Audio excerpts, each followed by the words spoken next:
Bien, no sé, mi nombre es Ana Martínez. Al día de hoy soy una especie como de activista histórica. Yo empecé en Homosexuales Unidos en el año 91. En el año 92 hicimos la primera concentración y en el año 93 nos animamos y pasamos de la concentración a la primera marcha.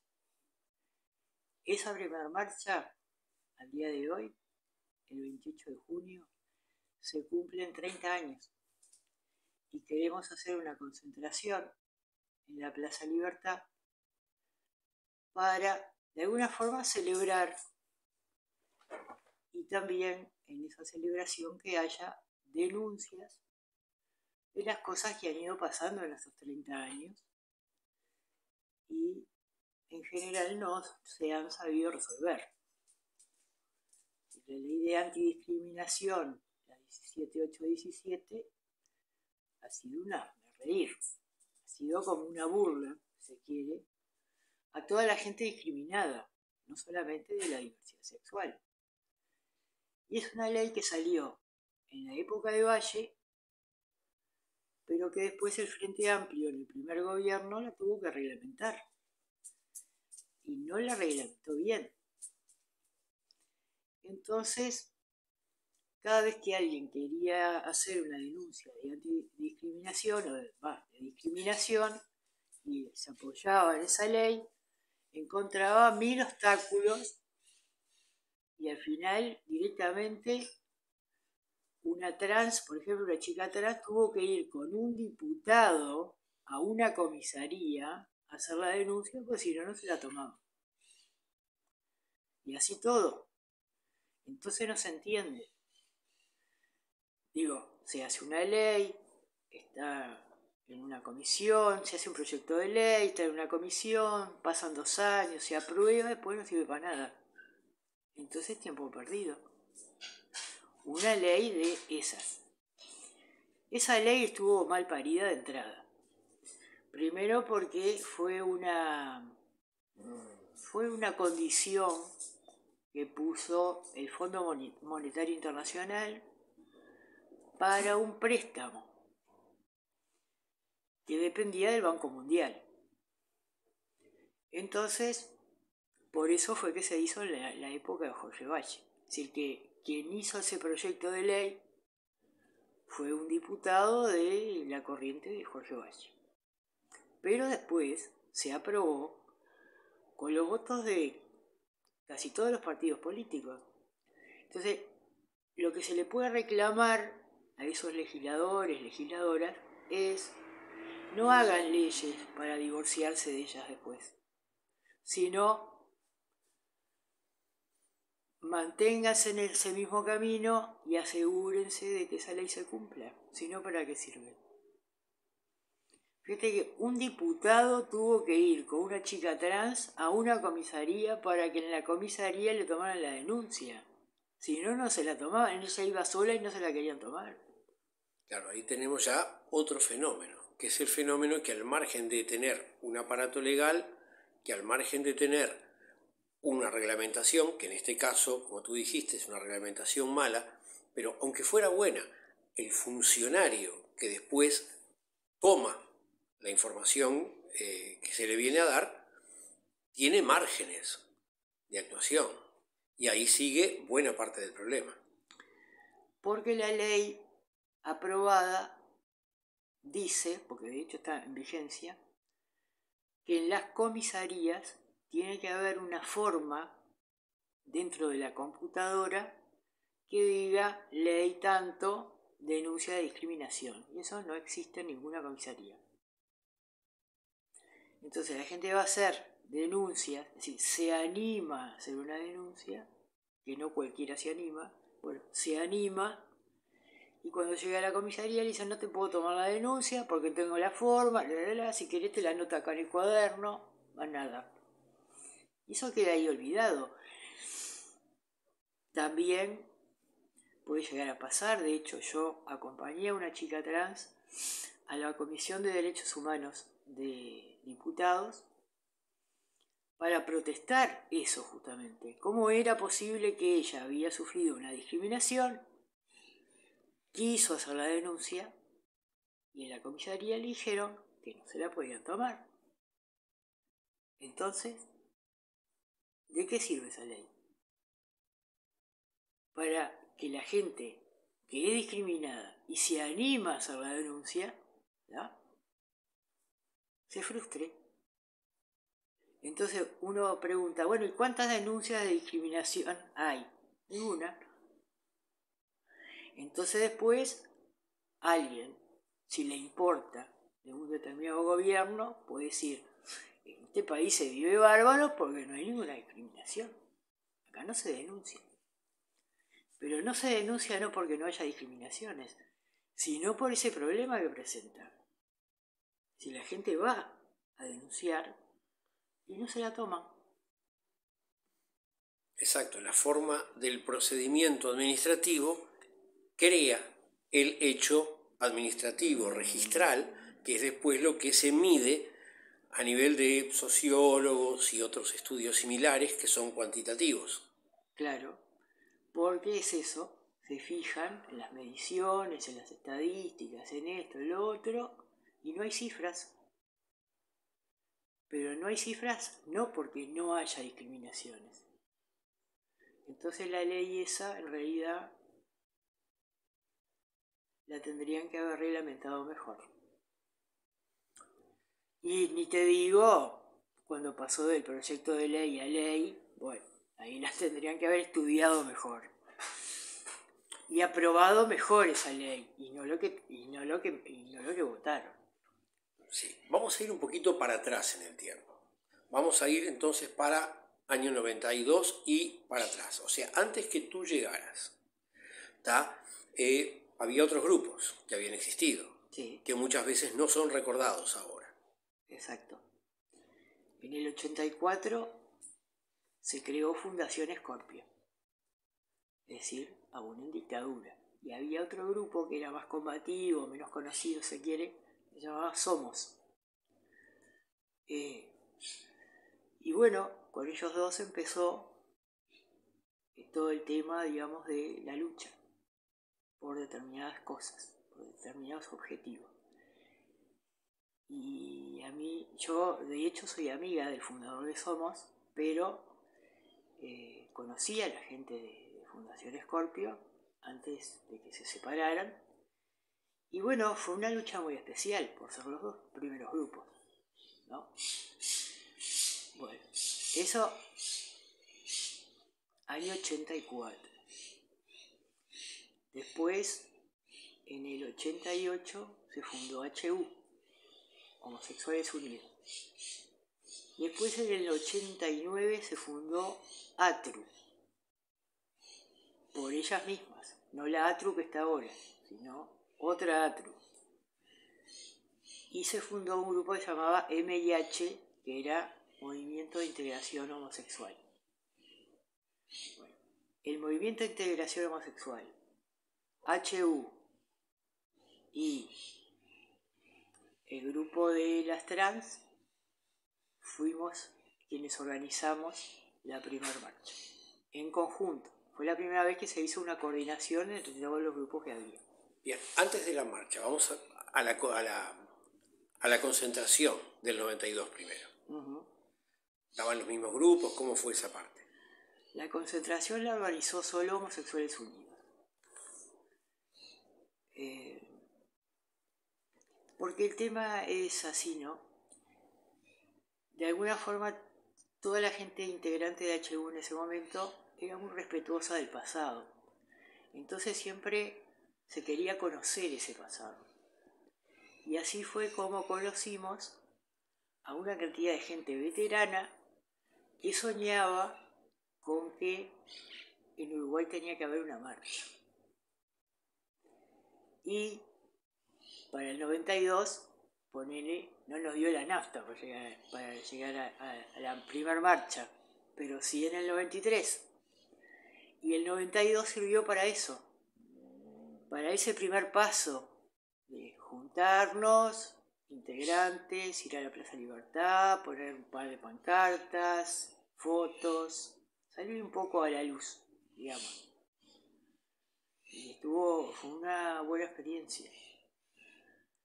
Y bueno, el tema fue seguir en la lucha de las cosas que se denunciaban en la concentración del 92, que había una pancarta grande que decía basta de discriminación, y seguir con ese sueño de toda esa gente del pasado, porque eran veteranos en esa época, y nosotros no, de una primera marcha en Uruguay. Era algo que los ponía como tenían como mucha emoción, les daba mucha emoción. Y entonces, bueno, hablando con Luis Pérez Aguirre y Serpaj, bueno, tuvimos varias reuniones y conseguimos el coraje suficiente como para hacer esa marcha. Y le dimos felicidad a mucha gente veterana que odiaba que le dijeran que era un enfermo o una enferma por ser de la diversidad sexual. Y había mucho dolor. Y por años. Y esa primera marcha significó un abrir puertas. Puertas grandes. Entonces uno mira ahora la cantidad de gente que va a una marcha, por ejemplo, a fines de septiembre, y dice, sí, todo bárbaro. Pero quienes pusimos el cuerpo en el 93 fuimos nosotros. En el 93 la primera marcha se hizo el 28 de junio. Exactamente. Que es el aniversario del levantamiento de Stonewall. De Stonewall. Y el pensamiento de Homosexuales Unidos era muy parecido a Stonewall. Sí, era muy combativo, digamos. Era el grupo combativo. Después, digamos que en el mismo 88 no había otro grupo. El único que se fundó fue HU. Al año siguiente se fundó la Asociación de Travestis del Uruguay y al año siguiente se fundó el MIH. Entonces estuvo bueno en ese sentido de que juntándonos había otro grupo que estaba en Melo, que se llamaba Colectivo Cimarrón, y ellos vinieron a participar también de esa coordinación, y fue así que logramos sacar la primera marcha. En la primera marcha, más o menos, ¿cuánta gente fue? Esa primera marcha, mirá, habrá ido, no sé, 200 personas, 300, no sé mucho calcular así porque tuve que esperar la marcha en la Facultad de Derecho, que fue donde se hizo la llegada. No pude hacer la marcha. La gente estaba en el obelisco y venía hacia la facultad y la gente de HU estábamos en la explanada y no nos podíamos ir porque estaban todos los equipos de audio ahí y si nos íbamos teníamos miedo que nos robaran los equipos directamente. Entonces nos quedamos. Si yo hice la marcha por él 2 cuadras antes, salí corriendo, hice esa marcha. Claro, lo que yo quería poner, sobre todo para el público más joven, que 200 personas es una medida de que se logró esto, pero también era una situación en la cual los que estaban ahí se estaban exponiendo muy fuertemente. La marcha tenía permisos, no era una exposición a una represión policial en ese caso, pero sí que la gente decía, mirá la marcha de los putos. Claro. Había mucha gente tapada, ¿no? Era tapada y había mucha gente que en vez de caminar por la calle junto a la marcha, caminaba por la vereda, ¿no? Y eso significa algo también, ¿no? Sí. 200 personas ponerle por la calle. Por la vereda no sé cuántas iban, pero iba más gente. Y te dabas cuenta, Cuando ibas caminando así, veía gente que, ¿no? Y a su vez, bueno, había por Colonia, por la calle Colonia, había gente de la policía que estaba cuidando a lo lejos, no cuidando lo que querían, no sé, fue la historia. Registrando. Sí, más bien. Estaban ahí. Y entonces cada vez que pasabas por una transversal, ¿viste? Estaban ahí, ¿no? Bien. Para nosotros fue, no sé si para nosotros, para alguna gente de HU sí, y para mí también, fue importante que Pérez Aguirre nos diera un respaldo. Porque fue un tipo increíble en realidad. Fue uno de los primeros tipos que planteó la existencia de la identidad de género. Y eso no existía en Uruguay. Fue uno de los primeros tipos que trabajó en función de un proyecto de ley que mejoraba todo el tema de la prostitución a favor de la gente que la ejercía. Después ese proyecto fue modificado, ¿no? Y fue votado y está en vigencia, pero a partir de un proyecto de ley, ese proyecto de ley modificado, creado por la Cruzada 94. La Cruzada 94, para el público también que de repente no es de aquella época, era un sector del Partido Colorado encabezado por Pablo Millor, quien provenía directamente del pachequismo. Sí, eran el ala derecha del Partido Colorado, y habían algunas personas que estaban en ese momento en la Cruzada 94 que en tiempos recientes han estado en Cabildo Abierto. Exacto. García Pintos también era uno, creo que fue el que presentó el proyecto. Es en el que estaba pensando. Y bueno, cuando la ultraderecha presenta un proyecto de ley,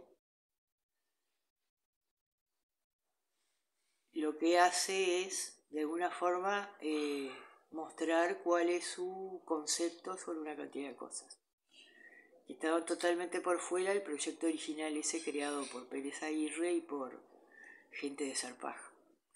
Y de medicina legal y de, yo qué sé, pila de abogados y por el estilo, que hacían reuniones, estuvieron 2 años reuniéndose con las mujeres que ejercían la prostitución en ese entonces, AMEPU, y con ATRU, esa ATRU creada por las trans, no como esta de ahora, ¿no? Esta de ahora fue creada, esta ATRU de ahora fue creada por el Ministerio de Salud Pública. Se llaman igual, pero tienen 2 orígenes diferentes. Bien. Cuando llegaron al lugar de la concentración, ¿llegaron y hubo un acto con canciones y todo eso? ¿O hubo un discurso? ¿O hubo un micrófono libre? ¿Cómo fue la cosa?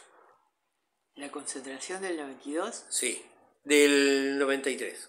Llegaron con la marcha hasta la universidad. Sí, ahí se leyó una proclama, se leyó con integrantes de todos los grupos y había música, sí.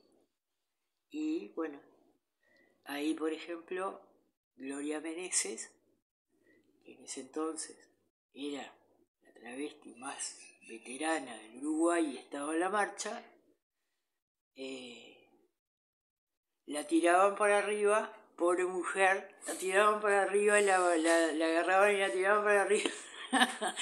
Y ella se reía, ¿viste? Pero yo no sé si era muy, muy alegre. Y había como un sentido de liberación que estuvo muy bueno. Y de alguna forma sirvió para aumentar nuestra autoestima como grupo, ¿no? Porque era haber realizado algo que queríamos hacer. Y se hizo.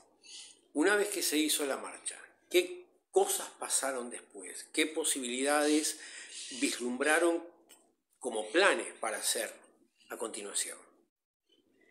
Bueno, pesaba mucho el tema de la discriminación, ¿no? Parecía que ese era el capítulo 1, no podías poner otra cosa.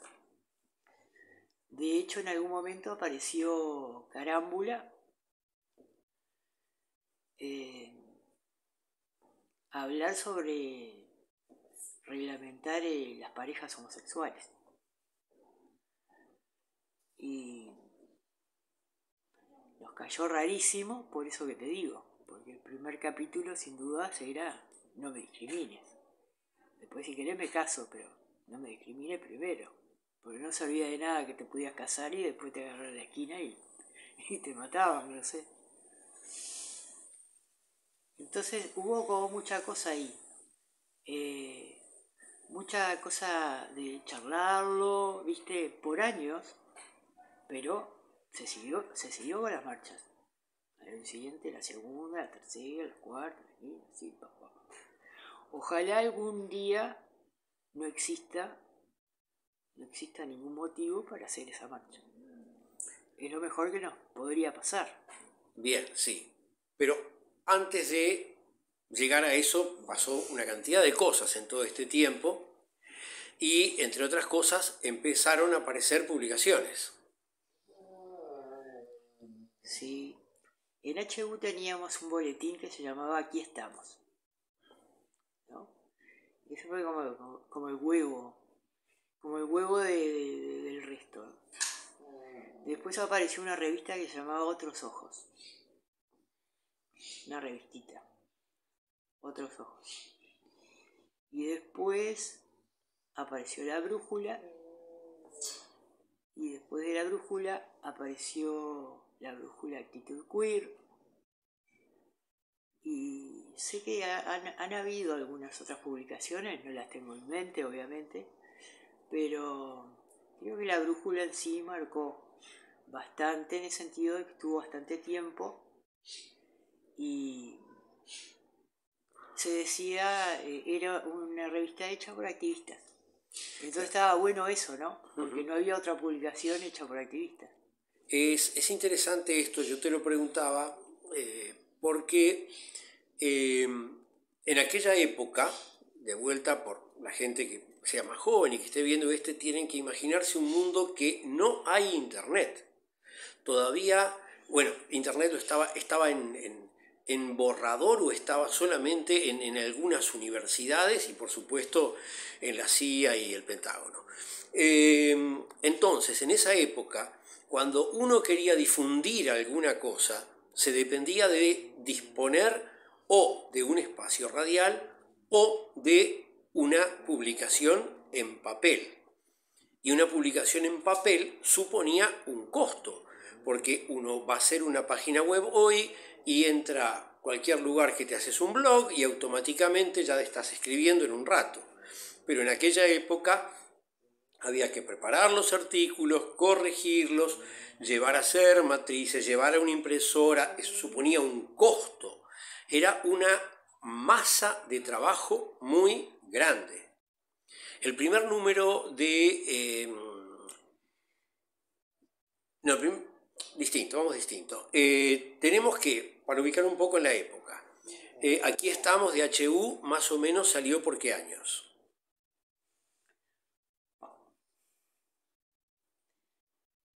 HU empezó en el 88.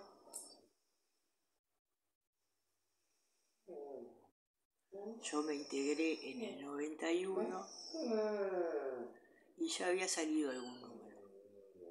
No sé cuántos. ¿Otros Ojos? No, Otros Ojos después, porque Otros Ojos no fue de HU, sino de gente que había sido de HU. Y eso fue... habría que agarrar a Dulce Poli, que tiene más memoria que yo. Eso fue... Después, cuando nos habíamos ido de HU, yo me fui en el 96. Así que... Por ahí, digamos que en la segunda mitad de los 90. Y la brújula, también llamada la brújula facímil, la primera encarnación de la brújula, es de fines de los 90. Esa es del 98. Muy bien. Y para los que estén escuchando, por más que ella no ejercía un control autoritario sobre el grupo, la brújula facímil giraba alrededor de Ana Martínez. Era la columna vertebral sobre la que se hacía la cosa. Sí, pero eso fue más que nada tipo herencia, porque Otros Ojos dependía casi completamente de Gabriel Asunción. Y cuando Gabriel fallece, a mí me queda como una herencia, no sé qué, de armar algo en función de que Gabriel ya no estaba y que, bueno, de alguna forma, habiendo aprendido de él, bueno, él había de alguna forma desarrollado conocimientos, tenía conocimientos como para encarar hacer una publicación. La brújula era un ejemplar que se distribuía gratuitamente, era una publicación de un tamaño bastante grande. Una especie de tabloide. Exactamente, estaba tratando de recordar la palabra tabloide, los años no han corrido en vano. Y tenía ilustraciones, tenía fotos, tenía textos, tenía artículos de distinto tipo, tenía cosas más sesudas y otras cosas más ligeras. Y entonces tenía la posibilidad de llegar a muchísima gente. Sí, nosotros sacábamos un tiraje de 2000 ejemplares y repartir en todos los boliches del ambiente, y a su vez casi personalmente yo llevaba cada ejemplar que iba saliendo a los medios de comunicación y a organizaciones sociales. Porque a Zarpag llevaba siempre y llevaba a otras organizaciones y a sindicatos también, eso. Y así era que se distribuía, como diríamos, como más democráticamente, si se quiere decir, que no era una publicación que era solo para gente homosexual o bisexual o trans o no sé qué, no, todo el mundo la podía leer. Bien, y esto fue así en este tiempo que se iban haciendo sucesivamente varias marchas. Ahora, en cierto momento surgió una discusión de trasladar la marcha, sacarla de junio, porque alguna gente decía que no iba más gente porque hacía frío. Exacto. Bueno, en realidad creo que hubo un enfrentamiento en una de las marchas y al año siguiente hubo una decisión, digamos, de alguna gente que antes convocaba que quiso irse para septiembre. Y bueno, entonces quedaron dos marchas. Quedó la del 28 quedaron dos de marchas junio, en el año 2000. Claro, quedó la del 28 de junio y la de fines de septiembre. Pero no es esta de ahora. Esta no es. Esta de fines de septiembre de ahora no es la de antes. Es como ATRU. Una era la ATRU fundada por ellas y otra era la ATRU fundada por el Ministerio. Y esto es más o menos igual. Sí, pasaron varias cosas en medio. Claro. Ahora, cuando el momento ese de las dos marchas divididas, digamos, se superó, se pasó a ser una marcha sola unida de nuevo. Sí. Cuando se creó Ovejas Negras, que fue en junio de 2005, decidimos a los pocos días hacer una concentración en Plaza Libertad y hacer la primera marcha en septiembre. Entonces ahí, digamos, coordinábamos todos los grupos. Bien, cuando se formó Ovejas Negras, tú estabas en Ovejas Negras. No. Estabas coordinando con Ovejas Negras. Yo estaba en la brújula y la brújula a su vez estaba en un colectivo que se llamaba la Intergrupal. Bien, O sea que la marcha no fue un invento, como algunos dicen, de Ovejas Negras. No, Ovejas Negras fue uno de los integrantes. Claro. Sí, el problema de Ovejas Negras es que siempre han mandado un mensaje para el resto de la gente, como que todo ha dependido de ellos y ha surgido de ellos. Ellos se crearon en el 2005 y recién hablamos de que hay grupos que se fundaron en 1984, es decir, 21 años antes. Por tanto, no todo depende de Ovejas Negras. Ovejas Negras además nació con el viento en la camiseta del gobierno del Frente Amplio, Claro. Y de un cambio en la expectativa y la sensibilidad de la gente muy fuerte. Sí, porque, bueno, en el 2005, gracias a una alineación de planetas, juntamos todos los grupos de vuelta. No duró mucho, pero esa marcha, Ovejas Negras era un grupo más. Pero no era el grupo, era una cantidad de grupos. Y en el 2006, ahí sí éramos todos los grupos, porque uno que no había estado en el 2005 se unió, y ahí sí en el 2006 se hizo la marcha a través de la coordinación de todos los grupos. Bien, ahora vamos un poquito, porque tuvo una primera etapa la brújula y después una segunda etapa, la brújula facímil y después la brújula queer. ¿Cómo es el cambio de una etapa a la otra? Bueno, nosotros tuvimos, la brújula en sí siempre tuvo un grupo humano que lo respaldaba, ¿no? Que respaldaba la publicación. Entonces, en la medida que ese grupo iba cambiando, se podían ir cambiando algunos objetivos y por tanto nos podíamos cambiar un poquito el nombre. Entonces, a partir del nacimiento sí, de la brújula queer, fue como un grupo como más combativo, si se quiere, como más de la calle, más de la calle, por favor, de las calles, de las plazas, ¿no? Y entonces era distinto que la brújula era más, ¿viste? Era libertaria, si se quiere de alguna forma, pero era más suave. Lo que se escribía en la brújula queer era más... Ya en la brújula había algunas conversaciones que iban apuntando. Venía con viento en la camiseta la brújula queer, ¿no? Porque se había apoyado también en la historia de la brújula, es decir, no eran dos cosas totalmente diferentes. Había gente que estaba en común y otra que había empezado recién.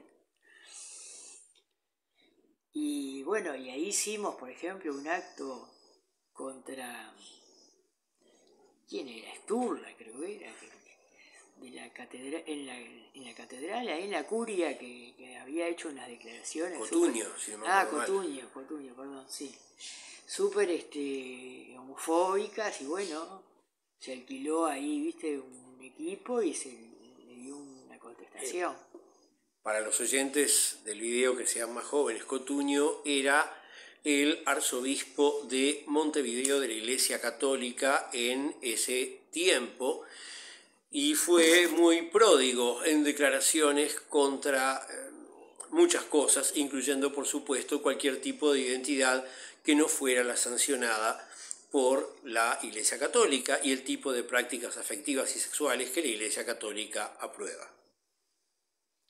Exacto, estando un día en la imprenta que salía la brújula queer, obviamente que la gente que estaba en la imprenta, no te digo que la leía toda, pero parte la leía. Y entonces un día el gerente nos dijo, pero con esas cosas que ustedes le dicen a Cotuño, no van a ir al cielo. Y nosotros le contábamos, ¿quién quiere ir al cielo? No sé si queremos ir al cielo, pero me parece que no queremos. Es un lugar súper aburrido, te flotás arriba de una nube. No nos interesa el cielo. Y si Cotuño va al cielo, bueno, que vaya al cielo. Mejor, así no lo encontramos.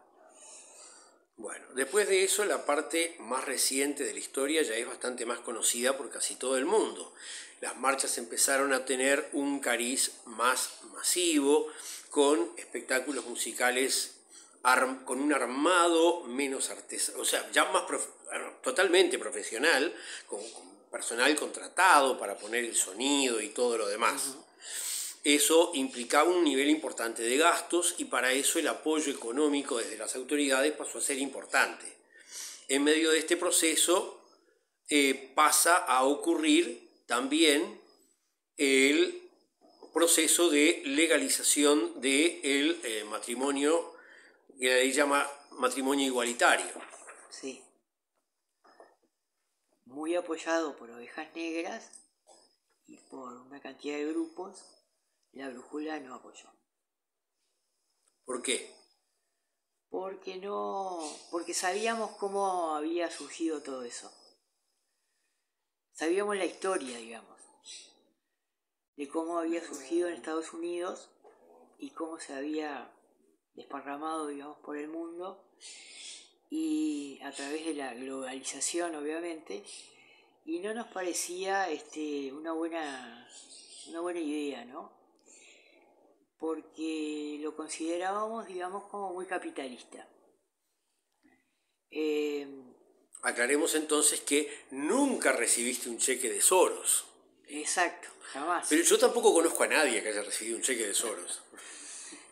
No, es que hay alguna gente que hace capitalismo, más allá de que reciba plata o no, ¿viste? De repente tiene la esperanza de recibir y no recibe, o recibe, no sé. Claro, pero entran en la cabeza de hacer el gueto, de traer el crucero de turismo gay, arman la cámara de comercio gay y cosas por el estilo, con lo cual lo que consiguen es entrar en un proceso de autodiscriminación. Exacto. Es como que aceptan el gueto como una buena solución y el gueto no es solución de nada, porque el gueto siempre es segregación. Es decir, no va contra la discriminación. El gueto, sos divino dentro del gueto, pero afuera del gueto ya no sos divino. Pero con una particularidad, en Estados Unidos por lo menos, se da así, de que todo lo que hay afuera del gueto está dentro del gueto. Es decir, si el gobierno es de Obama, adentro está Obama. Y si está Trump afuera, adentro está Trump. Así que no tienen mucha independencia, te quiero decir. Eso a nivel de LGTB, que son en general los que tienen el poder en el gueto. ¿Viste? Pero en Estados Unidos hay una cantidad de grupos que están por fuera de eso, que a veces integran los guetos y a veces no, y que son más combativos y que provienen de Stonewall, ¿no? Es decir, provienen de ese tipo de activismo, y no del activismo capitalista, bandera de arco iris, todo eso. Es decir, siempre son grupos que tienen muchas personas trans en situación de prostitución y por tanto lo que pretenden es bastante diferente de un gay y una lesbiana de clase media. Porque en ningún caso es lo mismo tener cualquier tipo de particularidad dentro de la diversidad y ser una persona con poder económico que siendo un trabajador. Sí, ¿y un trabajador en qué condiciones? Ni que hablar, porque hay entre los trabajadores también diferencias en las condiciones de opresión y particularmente las trans pasan por cosas verdaderamente horribles. Claro, en ese momento era bastante común la gente que entraba a Estados Unidos ilegalmente, y si eran trans, terminaban obviamente en la prostitución, pero en una prostitución muy, muy terrible, ¿no? Sí, en unas condiciones tremendas y mucha pobreza. Y esa gente que sale de esa escuela ideológica, digamos, no va a pretender nunca lo mismo que el gay, la lesbiana y clase media. Siempre quieren otra cosa. ¿Va? Y eso es distinto acá en Uruguay. Porque acá en Uruguay, en general, no hay chicas trans o muchachos trans, yo no conozco mucho, que tengan, digamos, como una esencia política. Entonces van siempre, digamos, como atrás de los efectos, pero no de las causas. ¿Ya? El otro día yo pensaba, por ejemplo, decía, el activismo de hoy va en función del capítulo 2. Se olvidan del 1, que es la sexualidad, y van a través del capítulo 2, que son los derechos. Para planear, para hacen al revés, van al capítulo 1, que es, por ejemplo, hacer que las poblaciones que no han tenido muchas opciones de estudios estudien, pero no se les da trabajo, cuando en realidad lo que necesitan es trabajo. Es decir, las preparan para un trabajo, pero cuando llega el momento del trabajo, chau. Entonces no es una buena solución, porque entonces terminan en un asentamiento que son 3 latas y 4 cartones, con un título en la pared que no le sirve para nada. Queda muchísimo camino por recorrer todavía. Se tiene que partir de otros conceptos. Sí. Es decir, se tiene que partir del concepto que 1 y 2 es lo mismo. Te doy estudio, sí, pero cuando termines el estudio te doy trabajo, si no, no sirve. No sacás a la gente de la calle. ¿Cómo sacás a la gente de la calle? Solo con que aprenda inglés no le va a servir. ¿Se entiende? Sí, no, te entiendo perfectamente. Entonces, el activismo se basa en los derechos, pero se olvidaron de la sexualidad. Es decir, que es un pan relleno de humo. Donde rasques un poquito, está difícil. Porque ahí lo importante es que la sexualidad sea libre. Sin esa sexualidad libre, ¿de qué te sirven los derechos? ¿Se entiende? Sí. Sí, una cosa lleva a la otra, es a lo que voy. Como las dos caras de una moneda. Sí, es una cosa, una depende de la otra. Si hay una sola no sirve. Es decir, no creo que una chica trans parada en Boulevard Artigas y, no sé, y Garibaldi le sirva saber inglés.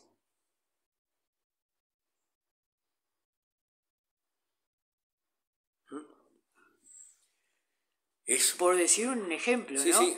También te enseñan, te dan, han habido cursos, ponele, de computación, diseño gráfico. Bien, cuando les dan el título, chau. Entonces esa gente queda con ese conocimiento y ¿qué hace? Una página de OnlyFans. Lo cual nos lleva a otros temas que ya serían muy irnos por las ramas, que es lo que tiene que ver con el abolicionismo y demás. Claro. Que debería ser encarado siempre con el respeto a las personas que son explotadas sexualmente, con la penalización a quien utiliza eso, no jamás a la víctima, que es la persona explotada. a la que se pretende presentar como una trabajadora. El proyecto de ley que se hizo con Pérez Aguirre, Atru, y que se hizo con AMEPU, era un proyecto de ley que vos leías y te dabas cuenta de que en realidad estaba a favor de la gente que ejercía la prostitución. La ultraderecha tomó ese proyecto, lo modificó y bueno, y todo quedó, digamos, bajo sus conceptos y no sobre esos primeros conceptos que eran los que creo que estaban buenos porque Lo que hacía eran revolucionarios. Lo que hacía era garantizar, el proyecto que salió, garantizar que esa persona nunca iba a poder levantar cabeza ni salir de ahí con la vieja técnica de la zanahoria. ¿La zanahoria cuál es? Te vas a poder jubilar. Hasta ahora pasaron un montón de años y nadie se jubiló por meretricio. Claro, porque para el legislador o la legisladora que vive en un determinado mundo tienen sus gastos personales, pero también tienen su entrada personal. Cuando hacen una ley, creen que todo el mundo tiene, o no logran, digamos, darse cuenta de que no todo el mundo tiene los mismos ingresos y demás. Entonces, la persona se puede jubilar aportando una cantidad de dinero que en realidad la tiene que usar ese dinero para comer. Entonces te ponen en una ley que podés tener una pyme, creo que es, sí, una pequeña empresa. La pequeña empresa, que es la persona que se prostituye, ponele, y aporta función de, no sé si es un sueldo mínimo, la mitad de un sueldo mínimo, yo qué sé qué, ya ni me acuerdo. Sé que es un disparate en el sentido de gente que depende de la plata que hace día a día para comer al día siguiente. Y que vive sometido a una cantidad de situaciones de riesgo y de violencia constante que hacen que el volumen de dinero que aparentemente gana en realidad sea muchísimo menos. Sí, y además que parte de la discriminación social es que en la farmacia le cobran más caros los remedios, en el lavadero le cobran más caros, ¿entendés? Sí. Todo va en función así. Entonces la plata que ellas de alguna forma hacen en la prostitución no les rinde tanto como una persona que hace el mismo dinero en una oficina. Si vas a vivir a una pensión te van a cobrar más caro. Exactamente. Si vas a hacer un alquiler te van a pedir más plata en garantía. Exacto. De hecho, hay muchas que viven en pensiones porque no tienen plata, porque no tienen garantía. Claro. Y ahora todavía existen formas de garantía que en ese momento, cuando salió la ley, ni existían. Pero igual siguen siendo muchas veces totalmente inalcanzables. No, y además el tema está en que en esas pensiones, en general, hay baños generales, no hay baño privado. Si tenés una pieza con baño privado es carísima, en general no llegás. ¿Sí? Si tenemos en cuenta que una habitación común de pensión sale más o menos lo mismo que un alquiler de un apartamento chiquito en un barrio modesto, uno con baño privado sale prohibitivo. Claro. Entonces, directamente en las pensiones, en una pensión de, no sé, de 20 habitaciones, en general hay una o dos que tienen baño privado, las otras ya no tienen, porque ya saben que el tema es el baño general, que es el baño, digamos, que depende de su estado sanitario, digamos, como para poder vivir allí, ¿no? Porque en esas pensiones... Quería ir para otro lado, quería irme para atrás, vuelvo para el tiempo de la brújula. Sí. Yo me acuerdo la primera vez que vi un ejemplar de la brújula, fue el primer lugar donde vi que la declinación de género se escribía con una arroba. Cosa que hubieron otras propuestas, usar una X, usar la declinación en E, que últimamente se ha transformado en la opción más aceptada por las personas que aceptamos esa opción, dado que la podés pronunciar fácilmente, la podés escribir y pronunciarla de la misma manera cuando estás hablando. Igual a veces cuando yo hablo, que ya no tengo, que tengo 60 años, a uno se le salen las otras fórmulas de otras declinaciones, pero trato de usarla todas las veces que lo recuerdo.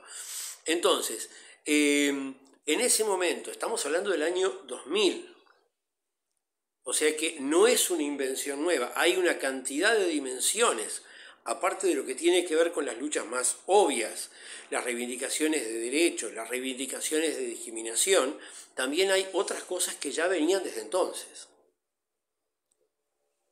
¿Año 2000 decís tú? En el 2000 estaba con arroba. Y bien. Y sí, el idioma es una lengua viva, es algo que se puede modificar perfectamente. Y que cada cual lo puede usar como lo siente, no sé. Y actualmente vemos que hay una actividad muy intensa de parte de los sectores más reaccionarios, y digo sectores más reaccionarios para abarcar desde sectores de izquierda liberal inclusive hasta los sectores neonazis. No significa que toda la izquierda liberal esté en esa postura, por supuesto, pero sí personas en particular que reaccionan en contra de esas fórmulas de lenguaje y ya vienen hace cerca de una década a hablar de lo que llaman ideología de género. Sí, la ideología de género que existe es el machismo. Pero parece que los machistas no lo reconocen. Entonces están buscando una especie de enemigo específico. Y ahora con la ideología de género creo que lo encontraron. Porque el binarismo, ¿viste? El binarismo es muy difícil de sacar. Si siempre que hay una postura se está buscando la opuesta, ¿no? Y esa es una de las bases de la teoría queer. Que para que la sociedad se libere, hay que terminar con el binarismo. Que las cosas dejen de ser esto o aquello. Y empiecen a ser esto y aquello. Porque en realidad es medio así. Si bien los varones, por ejemplo, tienen más hormonas masculinas, pero también tienen hormonas femeninas. Y las mujeres lo mismo.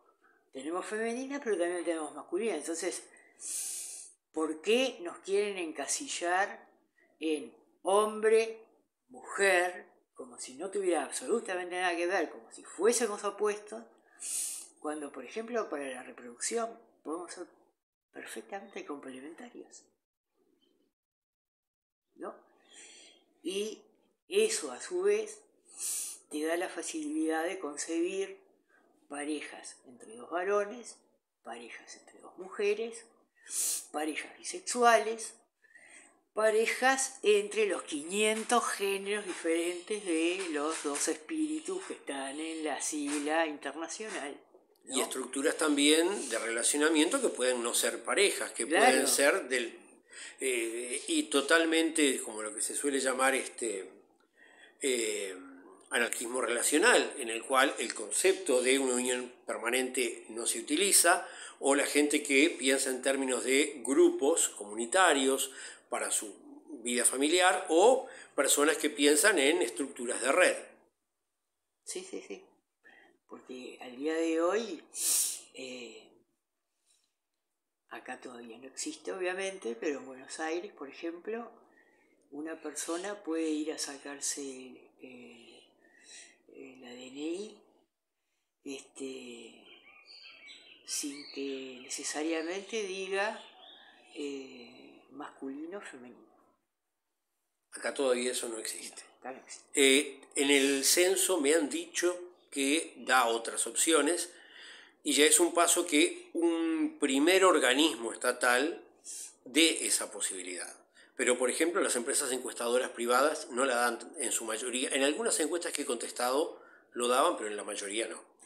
En las telefónicas, ¿viste? ¿Te ponen? No las vi las telefónicas, no me llaman. Bueno, sí. hombre, mujer y abajo otros. El otro, viste, puede ser no sé qué, no sé qué. Bueno. Entonces tenemos que en este momento, en este tiempo, lo traemos ahora para acá, para el 2023. En junio va a haber, el 28 de junio, una concentración. Sí. El lugar, obviamente, es la Plaza Libertad, porque ahí fue la primera concentración del 92. Y esa plaza en sí ha sido un bastión, ¿no?, de una cantidad de luchas, no solamente esta. Y nos parece que está bueno estar en esa plaza celebrando, por un lado, pero también denunciando, que fue lo que la marcha de septiembre perdió. La marcha de septiembre se hace para bailar, para que alguna gente diga algunas cosas, bastante triviales si se quiere, y más nada. No hay mensaje. Entonces nos parece que cuando hay cabezas que piensan, gente que siente y que piensa, está bueno de vez en cuando, bueno, agarrar un día y decir, bueno, vamos a hacer una evaluación de estos 30 años. ¿Qué pasó? Y también hacer el reconocimiento a Pérez Aguirre y a una cantidad de gente que hemos ido perdiendo en estos 30 años. Compañeros de ruta que hemos ido perdiendo, pero que están en nosotros. Y está bueno decirles presente. Es como más emocional, si se quiere, ¿no? Es menos de cabeza y más de sentimientos, que es una de las cosas que la teoría queer defiende mucho, lo que uno siente. Más allá de lo que pensás, pero si pensás y sentís igual, mejor. Sí, yo creo que el pensamiento, cuando se opone a lo que sentimos, es que no lo estamos dirigiendo bien. Bueno, por eso de repente es una forma de tomar el timón de otra manera. Y vemos, porque acá no hay otro grupo queer de activistas. Sin ser la brújula queer, yo no conozco a ningún otro. Y está bueno que la gente queer, que por ejemplo yo fui una de las que pedí la ley de identidad de género, creo que el hacer a favor de determinada gente que tiene menos voz que otra, o cero voz y las otras un poco, está bueno, ¿no? Es la forma de levantar un poco la tierra, ¿viste? Y entrar a plantar, porque si no, siempre parece que está todo igual. Las cosas van a seguir reverdeciendo, las cosas van a seguir estallando y dentro de unos años va a haber otra gente grabando algún video y reclamando por cosas que nosotros en este momento no nos imaginamos. Bueno, cuando hicimos la primera marcha teníamos algunas cosas en la cabeza y algunas se han ido cumpliendo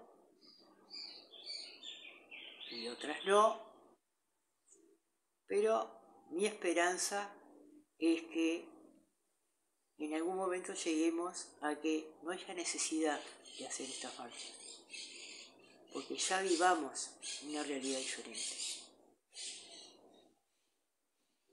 Es difícil. Pero vale la pena. Es imposible, dicen algunos. Bueno, pero a mí siempre me quedó una frase que dice, era imposible, pero como no lo sabía, lo hizo.